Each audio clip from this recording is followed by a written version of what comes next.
Le voyageur pressé ou le touriste négligent qui voit de son avion se dessiner les terrasses d'Alger ne découvre de l'Algérie que les architectures d'une ville européenne et les plaines partagées en domaines rectilignes.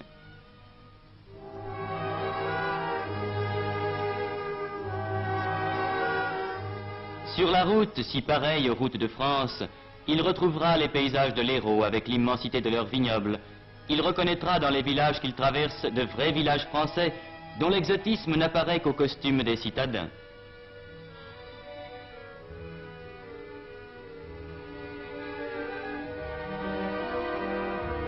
Il situera en Beauce ou en Brie ces plaines à blé dont les chaumes coupés hauts marquent seuls que nous ne sommes pas en France. Ce voyageur ne connaît pas la Kabylie, mais arrivant d'Alger par une route sans histoire, il en ouvrira la porte avec le marché de Tizi Ouzou.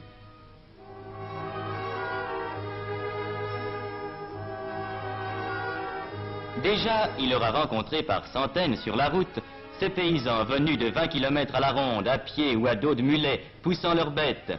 Et il se trouvera soudain au détour de la route, devant une foule bigarrée d'où monte une immense poussière et un infini brouhaha. C'est le marché.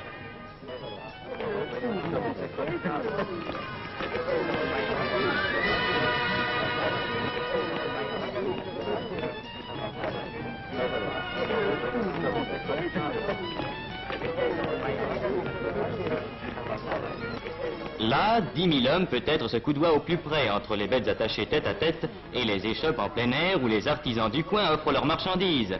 Là se rassemble pour une journée tout ce qui se vend et tout ce qui s'achète. Là se retrouvent tous les donneurs de nouvelles et aussi tous les marchands d'orviétans. Et comme les femmes kabyles restent au village, c'est aux hommes qu'il appartient de faire les achats, même les plus strictement féminins, qu'ils découvriront avec orgueil ce soir devant une famille émerveillée. Lieu de discussions infinies entre acheteurs et marchands, immense rendez-vous auquel toute la région chaque semaine est fidèle. Seuil pittoresque et coloré, seuil bruyant et agité d'une Kabylie laborieuse et secrète. Tizi Ouzou, qui a rang de sous-préfecture, est le point de transition où, dans un décor presque européen, se rencontrent les traces caractéristiques du vieux pays berbère et les apports de la vie moderne où le café mort et le marchand de sel, apanage des bourgs de la vieille Afrique, voisinent avec le garagiste réparateur de pneus des grandes routes modernes. Point de suture entre deux mondes, l'un banal à tous les yeux, l'autre encore trop inconnu, où cette route qui monte va nous faire pénétrer. Car déjà s'amorcent les premières côtes de Kabylie, avec cette route magnifique dont les lacets découvrent à chaque tournant un paysage plus vaste. Cette route, vieille aujourd'hui d'1 siècle, a son histoire. Elle fut construite en 27 jours par les bataillons du maréchal Randon.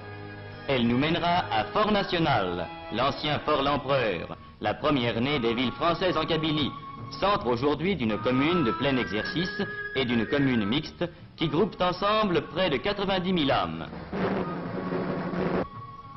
Fort National est aussi l'un des centres d'où partent vers la France les Kabyles qui s'expatrient temporairement pour chercher travail et fortune.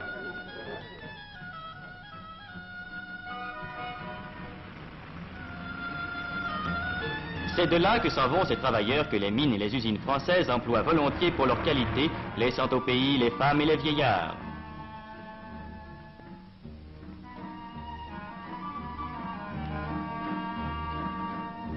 Et l'on comprendra l'importance de cet exode au bureau de poste de Fort National, lorsqu'on saura qu'il assure chaque mois la distribution de quelques 30 millions de mandats envoyés de France à leurs familles par les travailleurs kabyles. Car le Kabyle, s'il accepte de partir pour gagner sa vie, garde au pays natal des attaches indestructibles. Ce mandat mensuel qu'il envoie servira à acheter une maison, un champ, un petit domaine, où il reviendra plus tard vivre entre les siens sur la terre des ancêtres. Quittons Fort National, que des détours de la route nous laisseront voir encore longtemps sur sa hauteur comme un château fort, en même temps qu'apparaîtront sur chaque piton l'amoncellement de murs et de toits qui marquent un village. Car dans les temps anciens, les Kabyles, race autochtone, accrochés à leurs terres montagneuses, ont, par crainte des pillards et des envahisseurs, établi leur village sur les crêtes pour mieux résister aux attaques et aux incursions des conquérants.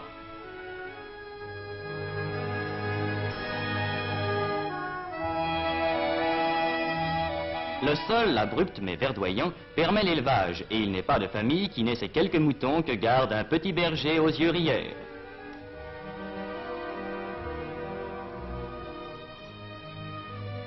La terre est la seule richesse, la seule source de vie, la seule abondance. Pauvre abondance. Champs de Kabylie à flanc de coteaux, cultivés à force de peine, champs maigres qui laissent pousser de maigres moissons de seigle ou d'orge, d'où pendant des siècles le peuple kabyle a tiré son pain. Mais sur ces pentes, l'olivier abonde. L'apport français a développé dans le cadre familial cette culture qui donne à la Kabylie une part de son décor et une part de sa nourriture. À la saison des récoltes, on peut voir sur toutes les pentes ces groupes joyeux occupés à la cueillette, à laquelle tout le monde prend part.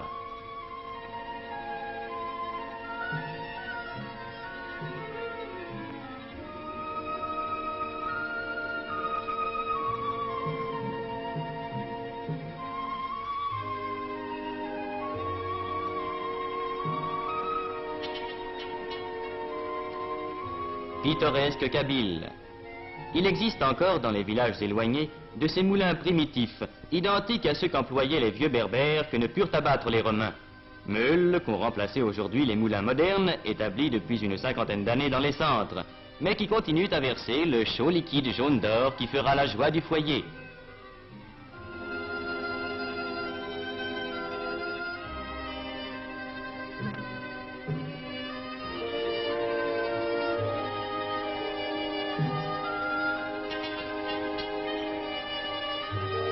Nous nous arrêterons un instant auprès de la meule ancestrale. Nous regarderons couler le beau sang des olives, cette richesse liquide et parfumée dont l'odeur emplit à la saison chaque maison de Kabylie. Nous suivrons cette vieille chargée qui, comme autrefois, s'en va avec son fardeau vers son village haut perché.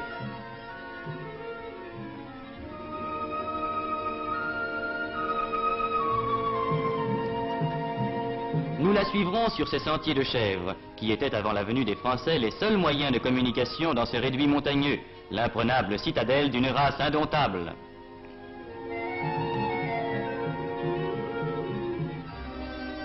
Nous parviendrons avec elle au village qui a souvent gardé son allure ancienne, avec ses chemins étroits entre les murailles, ses fileuses au seuil des portes et son grand air de dignité robuste.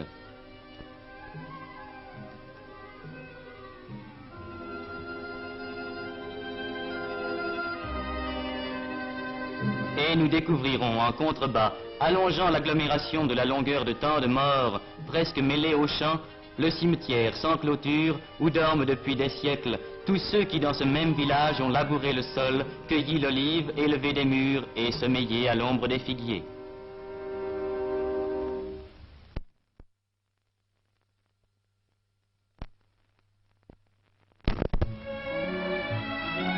Sur notre route s'ouvre la forêt. La forêt kabyle n'est pas une de ces forêts d'Europe aux fûts élevés sans effort jusqu'à de larges frondaisons. C'est une forêt d'une autre sorte. Le chêne-liège y est roi. Autre richesse primitive du pays kabyle, chaque année on y récolte par larges feuilles cette écorce légère qui partira vers les fabriques de France ou d'ailleurs où sa transformation s'accomplit. La forêt de Yakouren est l'un des centres mondiaux où s'approvisionne l'industrie du liège. Capitale des bouchons, la nomma un jour un voyageur. Boutade, boutade et vérité.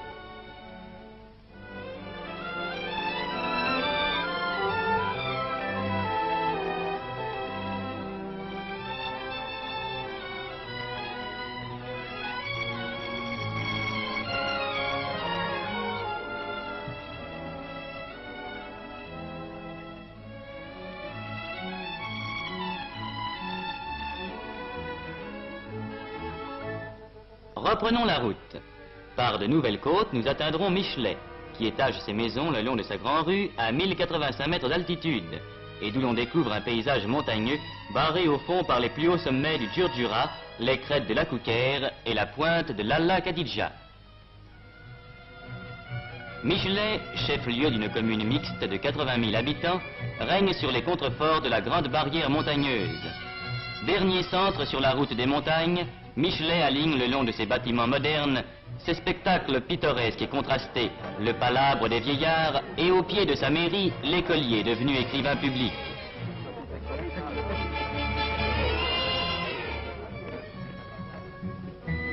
Ici, comme en d'autres centres de Kabylie, la prévoyance française a créé un dispensaire, régulièrement fréquenté par la population, dont la mortalité enfantine se trouve aujourd'hui considérablement réduite. En Kabylie aussi, l'apport français a été de créer pour ce peuple terrien une école d'arboriculture, où jeunes Français et jeunes Kabyles apprennent l'art complexe de la greffe et de la plantation, la science de l'arbre qui dans l'avenir décuplera peut-être la richesse de la Kabylie en faisant un vaste verger.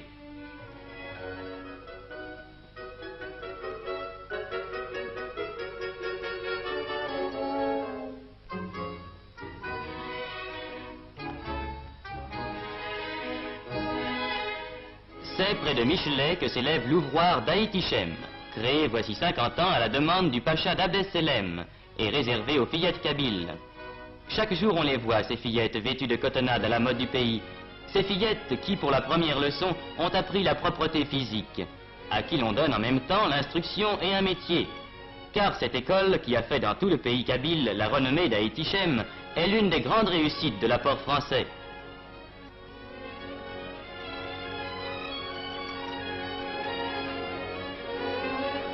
Ces fillettes, une fois sorties de l'école, font prime sur le marché du mariage.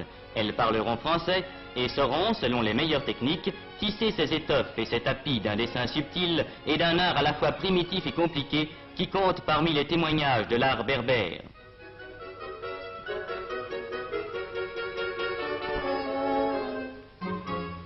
Mais ces fillettes témoignent aussi de l'importance qu'a prise en Kabylie l'assistance médicale depuis 100 ans. À Michelet, et c'est un exemple entre autres, les fillettes d'Aït-Ichem vont régulièrement subir un examen de santé à l'hôpital Sainte-Eugénie, où le personnel et le matériel répondent aux plus extrêmes exigences.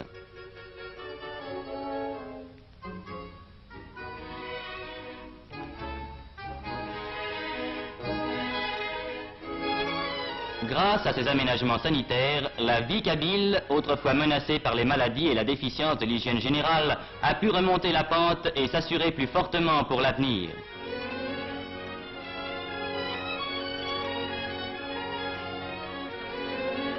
La population, si elle a longtemps marqué une certaine répugnance pour les soins de la médication européenne, s'y est maintenant habituée, et hommes et femmes font maintenant très couramment appel aux services installés par l'administration française. Certes, tout n'est pas fait en Kabylie, et l'essor de ce pays difficile ne pourra arriver à son plein développement qu'à la suite de très gros efforts. Mais c'est une marque de la continuité de cet effort que ces adductions d'eau, que ces barrages qu'on voit peu à peu surgir dans les vallées encaissées. Demain, ils permettront de créer dans tous ces villages perchés sur leurs pitons, grâce aux centrales électriques dont certaines sont déjà en action et d'autres en plein achèvement, plus de travail et plus de bien-être.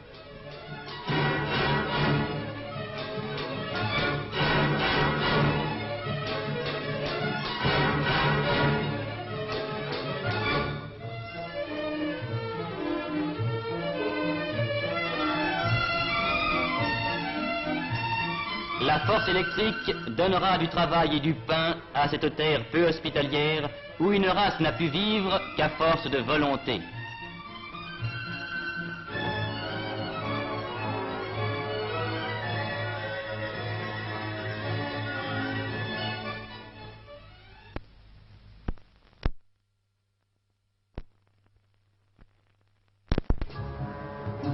Déjà, la route qui permet les échanges, qui facilite les transports, a été le premier bienfait.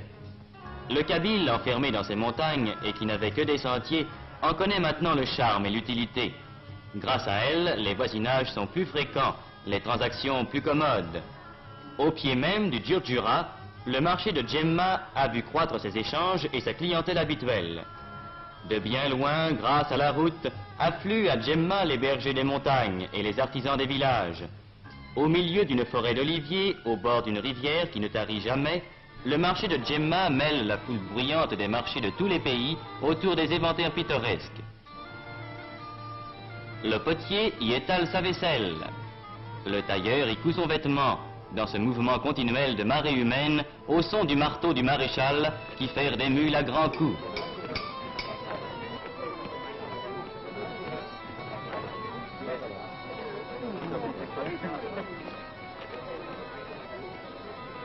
Mais la caractéristique de Djemma, c'est son marché aux bestiaux et sa boucherie en plein vent, où en l'espace d'une journée, des centaines de bêtes passent à l'abattoir. Tableau brutal et haut en couleur, où la vieille Kabylie apparaît dans sa truculente robustesse.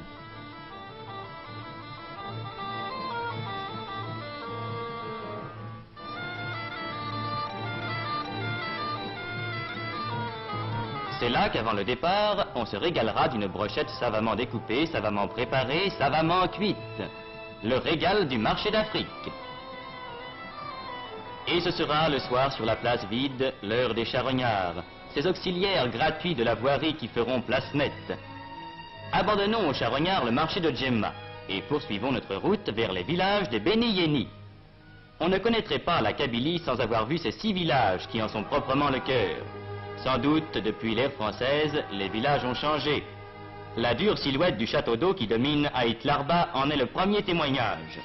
Car aujourd'hui, ces 6 agglomérations qui groupent la plus forte densité humaine en pays kabyle, 248 habitants au kilomètre carré, connaissent sur leur sommet le miracle de l'eau vivante, cette eau qu'il fallait naguère charrier le long des pentes.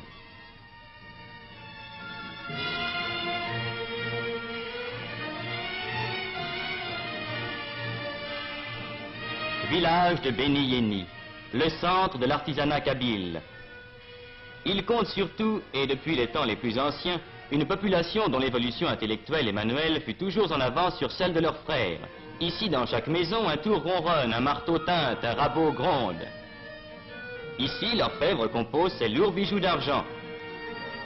Ceux-ci qui faisaient l'orgueil des siècles passés, ceux-là auxquels l'époque a donné un nouveau tour.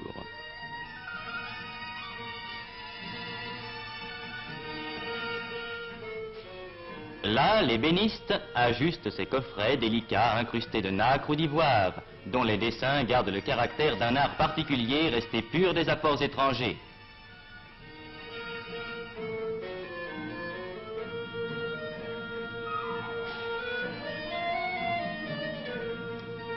C'est à cause de cette sorte de maturité intellectuelle que traduit si bien la vie artisanale des Béni Yéni que la France a tenu à leur donner depuis des années un statut administratif spécial, en y créant des centres municipaux résolument autochtones et en conférant l'écharpe de maire à des citoyens choisis dans la population.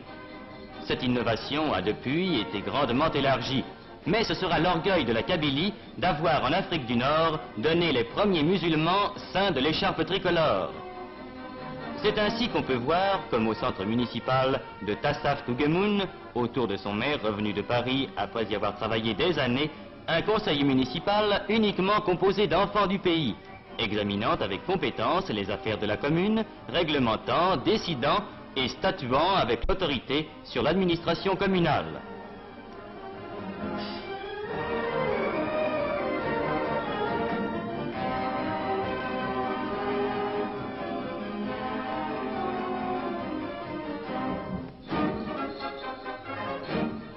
C'est pour une part aussi à cette maturité de la Kabylie prise comme exemple que l'exercice du droit de vote a pu être instauré dans l'Algérie sans difficulté et sans trouble moral. La démocratie est d'ailleurs depuis toujours dans les usages et dans la vie du pays, et il n'est pas inutile de rappeler que les Kabyles ont de tout temps vécu au milieu de leurs montagnes dans l'usage journalier des règles de la vie démocratique. À ce peuple évolué, la vie française se devait d'apporter les bienfaits exigés par l'intelligence. C'est pourquoi, dès 1883, cette école, la plus vieille école française d'Afrique, s'élevait à Taourirt Mimoun. Vieux mur où depuis plus de 60 ans sont passées plusieurs générations de Kabyles et où sans conteste s'est forgé dans les âmes des enfants qui y passèrent le vrai sentiment de la solidarité française. Depuis, l'œuvre s'est affirmée. Les écoles se sont multipliées, l'instruction s'est développée. Déjà, la Kabylie fournit des instituteurs, et il n'est pas rare de rencontrer parmi eux des ménages d'instituteurs, lui kabyle, elle française. Ainsi, dans la plus vieille école d'Afrique comme dans la plus récente, cette école destinée aux filles, extraordinaire révolution car jusqu'ici la coutume kabyle s'y opposait, s'opère la grande tâche d'instruction et d'éducation qui assurera au peuple kabyle les gages d'un avenir florissant. Fillettes de Kabylie élevées dans le climat et le goût de l'instruction française, elles seront demain dans leur foyer les meilleures tenantes de la raison française.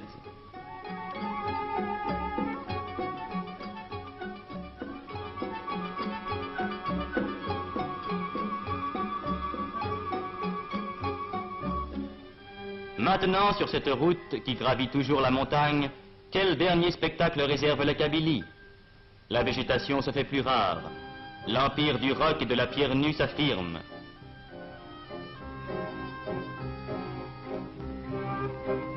Un dernier village perdu dans sa montagne qui allonge ses toits étrangement plats, prescience d'un autre monde. La montagne toujours plus rude, toujours plus sèche. Et tout à coup, au détour de la route, cette caravane qui a passé l'école et qui vient du désert.